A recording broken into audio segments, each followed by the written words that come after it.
Hey everybody, it is Tuesday morning, December 6, 2022. In this video, I want to talk a little bit about declination and its application to the market.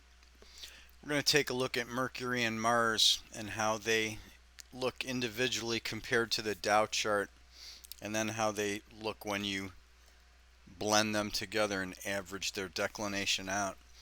The first chart here, this is the pattern of Mercury declination in red and the price action of the Dow in blue. You can see the general pattern follows Mercury's declination fairly well until we got up to about here, and then it started to peter off. I don't recall what happened back here in '02, if this continued up or not. Let me pull Mars in here. We'll take a look at Mars by itself next. Here's the pattern of Mars. You can see Mars has much slower curve, and when you start to look at the outer planets, you'll see that even more. But you can see the general trend with Mars moving downward. The general trend of the market was down until Mars bottomed here where the market bottomed, and then it started moving back upward in trend. Now let's bring a chart in of the combined look of Mercury and Mars averaged together. Here's the average of Mercury and Mars. You can see that this is the best looking pattern match so far, at least from that time period. Again, these are a couple of old charts I pulled out of my archives. Same with what I showed the last couple days on the annual forecast videos. But you can see this is a fairly decent tracker of the price action. If you don't have software that will create this, you can do this in Excel.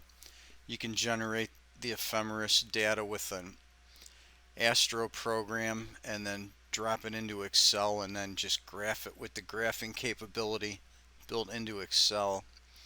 I'm going to bring one more chart in here, and we're going to see what the market looks like around the actual highs and lows of this declination pattern. This is the same chart, just with the green lines attached. You can see that this market high in February '01 came in with the declination high, and we had a market high with the declination low, and then the market dropped down fast to catch up with the declination cycle. And then as the declination made a high here mid-May, so did the market. Market went down, then came back up with the declination. We had a minor swing low on this declination high.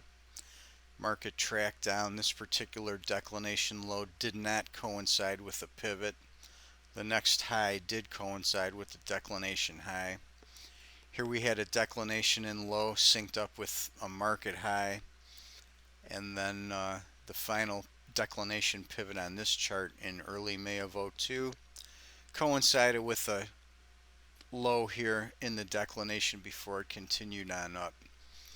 So if you want to get an idea, another way to get potentially get what a market pattern is going to be, you may want to take a look at declination. In this particular chart from 2001, this was just a look at Mercury and Mars, but you're going to want to look at all the fast planets, and then you may want to add in one or two of the outers to see how they factor in as well. There definitely is a pattern here. Certain planets will affect certain markets better than others.